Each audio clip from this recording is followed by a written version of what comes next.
The MWT solar cell manufacturing starts from laser draining. High-power pulse laser is used to make vertical holes in each silicon wafer with the aperture diameter just above 100 micrometer. The key structure to make silicon wafer to a solar cell is p-n junction.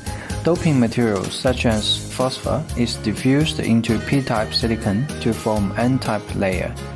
This process is realized by highly automated diffusion equipment. In order to achieve higher solar cell efficiency, we obtained PERC technology with MWT structure. Aluminum oxide and silicon nitride layers are deposited on rear side to passivate silicon surface.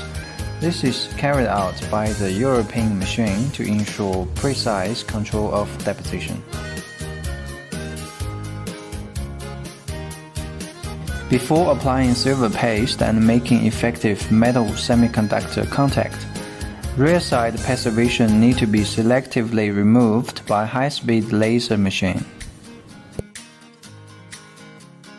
Silver and aluminum paste are printed on the semi-finished wafers to form wire hole contact, P-type and N-type contact by several screen printing steps.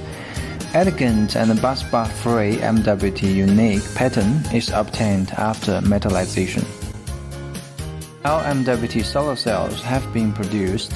Before sending to module factory, they are carefully tested, inspected, and classified to make sure each cell is qualified to make PV module.